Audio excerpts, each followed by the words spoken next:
Si l'émission Qui est l'imposteur de Squeezie est l'un des formats les plus cultes de l'histoire du YouTube français, eh bien c'est aussi une des rares émissions qui met en scène des professionnels, des métiers, des savoir-faire et donc en fait qui parle du travail. Ok, est-ce que tu peux me décrire une journée typique de travail là, à toi? Super ça, super. Avec d'un côté son jury et de l'autre ses candidats, le dispositif de l'émission est d'ailleurs exactement le même que celui d'un entretien d'embauche classique. Moi il me plaît, je t'engage. Moi j'ai pas compris. Vas-y, tu peux recommencer. Et finalement, l'émission aborde assez frontalement les questions d'apparence, de compétences, de sélection et même de discrimination. Vous vous rendez compte de ce que vous dites? Vous vous rendez compte de ça, le cliché? Alors, j'ai rematé les 16 épisodes disponibles de Qui est l'imposteur et j'en ai tiré une liste de 4 enseignements qui te permettront de mieux comprendre le monde du travail actuel. Et tu vas voir que derrière ces airs de divertissement drôles et populaires, cette émission peut se révéler beaucoup plus engagée qu'elle n'y paraît.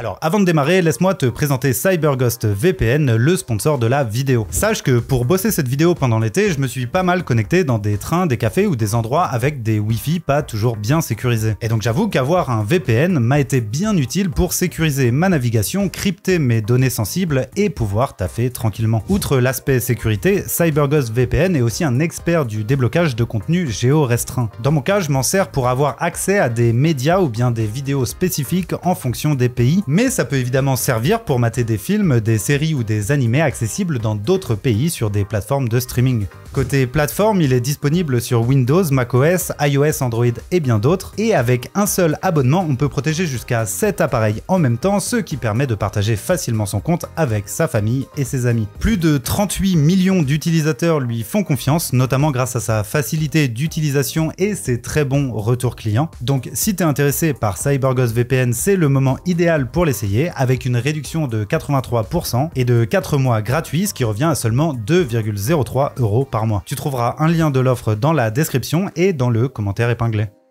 Avant de vous détailler ces 4 enseignements, commençons par poser un peu le contexte. Tout commence en juin 2022. Après avoir enchaîné les vidéos à succès, le premier youtubeur de France est à la recherche de nouvelles idées pour sa chaîne. J'en ai marre, frère, de parler à une caméra, je parle trop à une caméra tout seul. Et donc, le 5 juin, il publie le premier épisode d'une nouvelle série inspirée d'un jeu qui a déjà fait ses preuves aux États-Unis. Vous connaissez le principe, mais je vais quand même le rappeler pour que ce soit clair pour tout le monde. 3 personnes vont se présenter à nous avec une supposée passion ou métier en commun. Une personne ment. Une seule et pas deux. Une seule et pas deux. Faut deviner qui est le menteur, il faut deviner c'est le pote à qui. Ok. Avec son concept simple et efficace, en 16 épisodes seulement, cette émission s'est aujourd'hui imposée comme un des formats cultes de la plateforme, qui fait l'unanimité auprès de tous les publics et devient même un rendez-vous incontournable pour les artistes en promotion. J'ai regardé, ça tue. C'est 100 fois mieux que la télé, ça.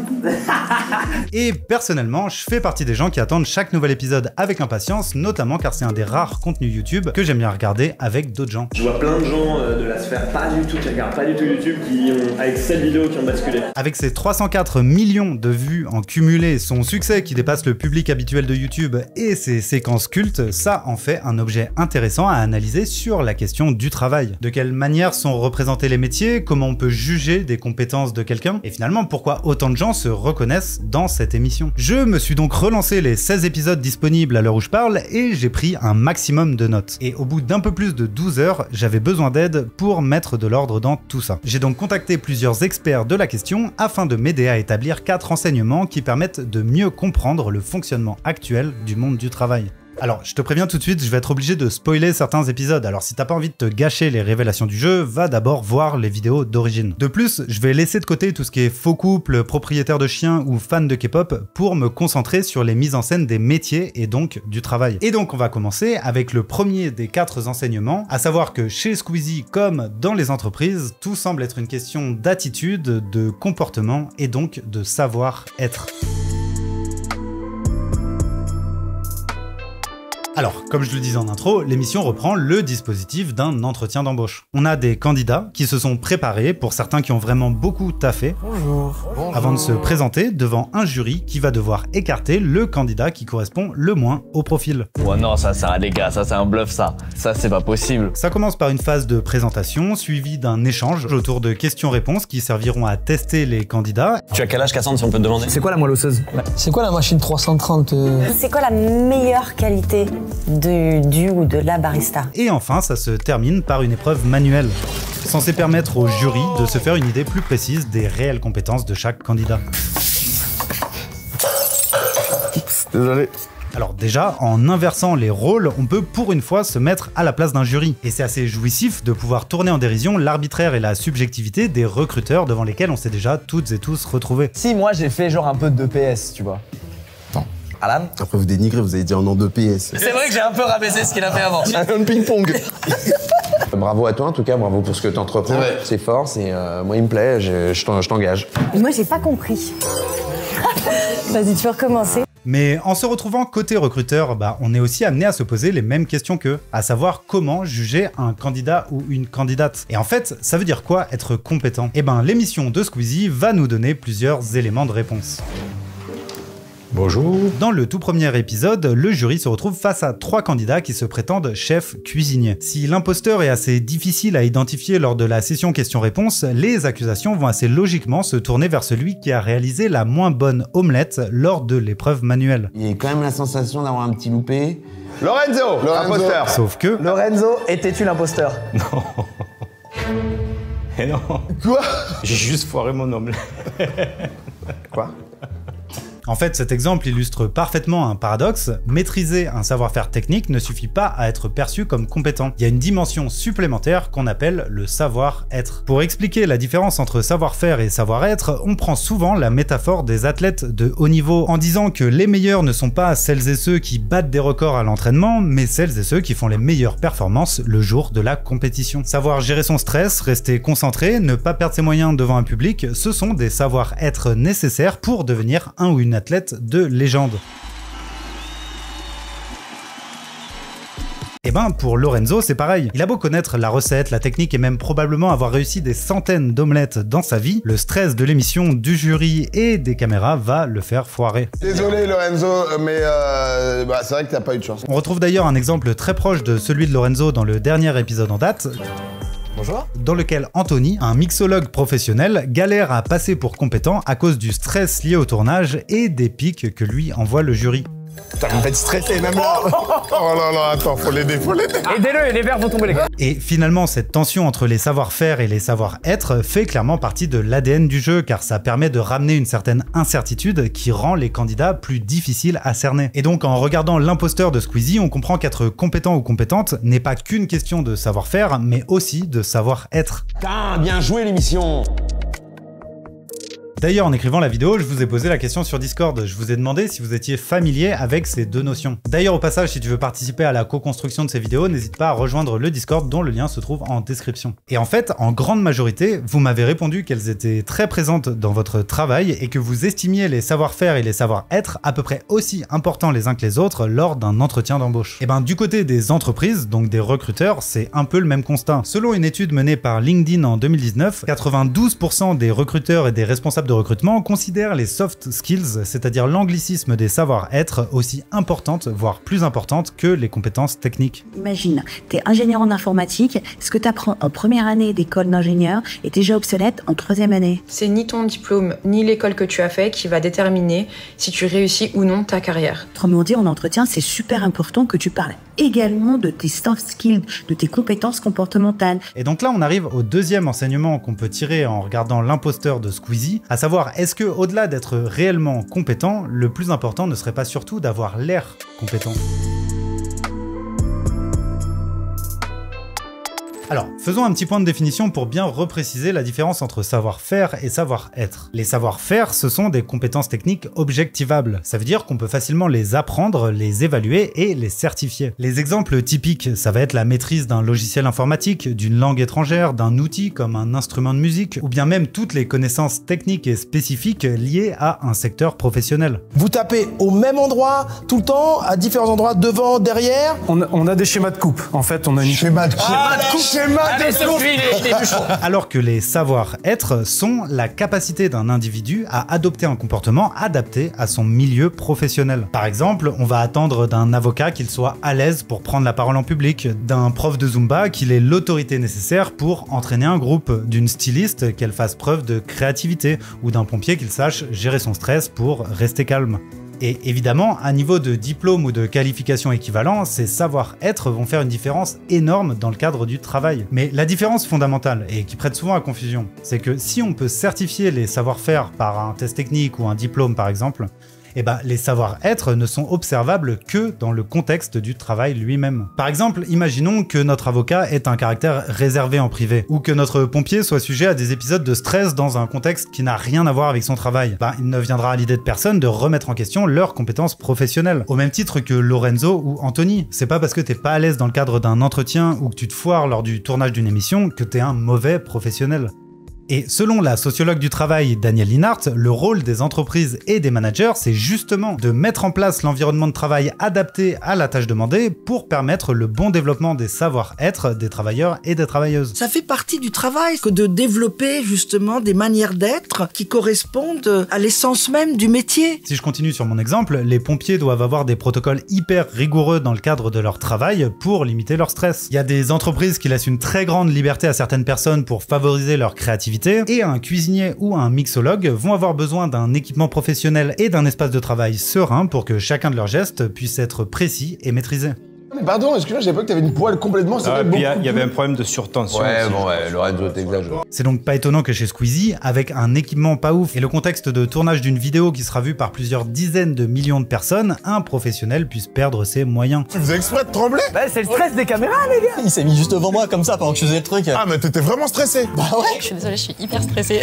Parce que tu es l'imposteur. Non, franchement, c'est la caméra et tout. Ça fait longtemps que je regarde le concept et tout, donc du coup, ça fait bizarre d'être là. En fait, le jeu de l'imposteur permet de prouver quelque chose de fondamental. Si on pouvait réellement évaluer les savoir-être lors d'un entretien, bah le jeu ne fonctionnerait tout simplement pas. Et c'est bien cette incertitude fondamentale qui rend les parties intéressantes. Christophe, vous êtes bûcheron, j'en suis persuadé. Mais frérot, il a juste mis une chemise à carreaux et tu t'emportes. C'est la façon dont il parle comme un bûcheron. T'as côtoyé beaucoup de bûcherons? Non, mais ils sont humbles et gentils, un peu timides, c'est les bûcherons. Alors qu'au contraire, on voit que pour les savoir-faire techniques, la production essaye de faire attention à ce que ce ne soit pas trop flagrant. En effet, le jeu est rendu possible soit parce que certaines compétences sont testées dans des conditions trop éloignées du réel pour se faire un avis solide, ou bien parce que les spectateurs et les jurys n'ont pas les compétences pour évaluer des savoir-faire complexes. Retet dinesut input epidjouf imiut nepta jezer. En fait, dès que le jury s'y connaît un peu dans les métiers des candidats, ben, l'imposteur se retrouve assez vite démasqué lors de sa prestation technique. Quand elle prenait les coups, désolé Anne, mais il y a eu coup de poing réac du mauvais côté, et il y a eu des mauvais coups de poing donnés. Alors la base pour un cascadeur, c'est par exemple, uppercut, tu vas au bout de ton geste, les crochets, tu les donnes d'une manière, elle les donnait trop près du corps, c'était trop étriqué. Waouh! Alors, si chez Squeezie ça fait une très bonne mécanique de jeu, le problème c'est quand les entreprises se mettent à vouloir évaluer les savoir-être comme on évalue des savoir-faire. Et du coup, au lieu de se préoccuper des environnements de travail, elles ont tendance à faire des savoir-être un enjeu de recrutement, comme si ces compétences étaient en fait des caractéristiques inhérentes aux personnes. Les recruteurs s'entendent demander de trouver non pas le bon professionnel, mais la bonne personne. Pour le former, on a les moyens, on peut faire des stages, etc., leur donner des tuteurs. Ce qu'on vous demande, c'est en vous, c'est pas quelque chose qui s'extériorise à travers une formation, une expérience, un diplôme, etc. On veut la bonne personne. En fait, le secteur du recrutement est en train de se désintéresser des compétences techniques pour se focaliser sur une donnée beaucoup plus difficile à saisir, la personnalité des candidats. Et le problème, c'est qu'en faisant ça, ils se retrouvent à juger complètement autre chose que des compétences. On a connu l'essor des tests de personnalité qui n'ont jamais vraiment réussi à prouver leur validité scientifique, et on voit désormais apparaître la tendance du recruitainment, une contraction entre recrutement et entertainment censée permettre aux candidats de dévoiler leur personnalité. Et l'absurdité de ces dispositifs dispositif n'a parfois rien à envier aux tests pratiques qu'on retrouve chez Squeezie. BMW par exemple recrute au volant. Les candidats sont invités à passer une driving interview, une manière insolite de dégoter les talents passionnés et d'échanger de manière informelle. Le plus en vogue, c'est l'escape game, pendant lesquels les candidats sont prisonniers et doivent trouver le moyen d'en sortir. Par exemple, Capgemini a lancé son escape game Escape ou pas Cap pour valider les capacités des talents retenus à travailler en équipe. Ça donne un côté inédit à chaque personne et donc c'est l'occasion de montrer une part de soi. Et permettre aux candidats de démontrer leur potentiel et leur personnalité. En fait, je trouve ça marrant de se rendre compte que l'imposteur de Squeezie illustre parfaitement les conclusions des sociologues du travail. À savoir que vouloir évaluer des savoir-être en dehors du contexte du travail est par définition aléatoire. Et donc qu'au final, on se retrouve plus à juger leur capacité d'avoir l'air compétent que leur réel niveau de compétences techniques ou comportementales. Et si tout ça c'est très marrant chez Squeezie parce que ça rend le jeu plus intéressant, bah ça fait quand même rentrer une part de subjectivité énorme dans la manière dont les recruteurs jugent les candidats. Et cette part de subjectivité peut commencer à devenir problématique à partir du moment où elle permet de justifier un certain nombre de pratiques discriminatoires.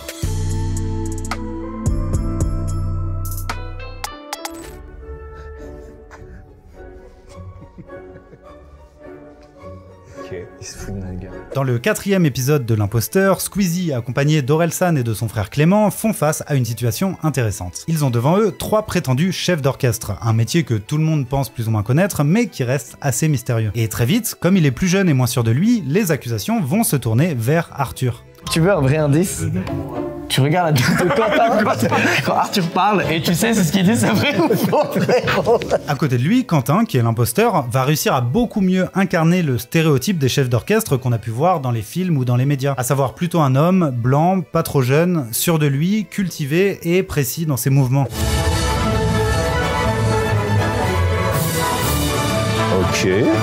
Il se trouve que dans cet exemple, notre imposteur était comédien, donc il a réussi à performer parfaitement le personnage de chef d'orchestre qu'on attendait. Mais c'est loin d'être toujours le cas. En fait, le concept de savoir-être est très proche de ce que les sociologues appellent l'habitus, c'est-à-dire tout ce qui, dans notre manière d'être, laisse transparaître notre origine sociale. Tu parles vraiment comme ça, Ramzi, ou tu joues un perso? Je suis désolé, mais c'est mon tempérament. Mais ça va bien avec le fait d'être garde du corps, c'est là où il est très fort. En fait, là où une compétence technique peut s'apprendre par une formation, acquérir un savoir-être est par définition un processus long et incertain qui résulte le plus souvent d'un parcours de vie et donc qui se confond avec la notion d'habitus. Quand je discute avec les gens, parfois j'ai l'impression de moins bien m'exprimer qu'eux, genre d'avoir moins de vocabulaire, d'être moins à l'aise, alors que en vrai, je sais pas si c'est vraiment le cas, parce qu'on m'a toujours dit que je m'exprime super bien à l'oral et tout, mais je m'en rends pas compte. Genre, j'ai eu 20 au triptyque et j'ai un peu ce syndrome de l'imposteur, genre. Et si on commence à juger des candidats en fonction de leur origine sociale, on rentre dans ce que le docteur en sciences de gestion Ibrahima Fall appelle l'eugénisme managérial. Si on part du postulat que personne ne peut prédire à 100% le succès d'un homme ou d'une femme dans son poste, le fait de dire on va mettre en place un certain nombre de tests qui vont nous donner la certitude qu'on choisit la bonne personne, bah dans ce cas-là, on tombe dans ce que j'appelle l'eugénisme managérial. C'est-à-dire, on va faire un tri parmi les personnes sur des critères qui ne sont pas des critères sérieux.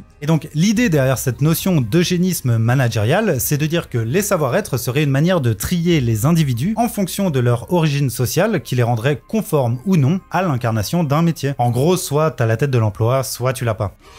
Bonjour. Ouais, déjà, il a le physique. C'est grand, la physique. Sec, nerveux, traction, 1000, il peut les faire. Pote à Squeezie, peut-être un peu avocat financier. Non, mes couilles. Fait du judo, lui. Les dites soft skills qu'on recherche en général, on les trouve dans des milieux très éduqués. Et donc, si on ne fait pas partie de ces milieux-là, bah, ça peut être un peu plus compliqué d'avoir certaines dites soft skills. En fait, d'un côté, les métiers de cadre ou de management considérés comme prestigieux sont plutôt réservés aux classes supérieures. Et de l'autre, pour certains métiers, on va délibérément chercher des gens des classes moyennes ou populaires, considérant qu'ils sont naturellement faits pour le poste et donc plus faciles à intégrer.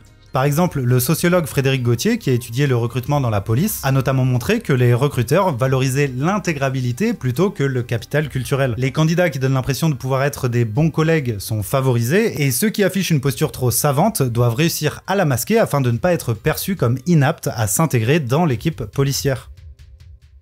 Finalement, l'enjeu de mettre les savoir-être au cœur du recrutement, c'est pas tant une question de compétences que de pouvoir anticiper la bonne adhésion ou non de l'individu aux tâches qu'on va lui demander. Et le problème, c'est que ça rajoute une discrimination supplémentaire à l'embauche. Il suffit plus d'être compétent, il faut également avoir la tête de l'emploi. Et encore une fois, c'est super bien illustré chez Squeezie.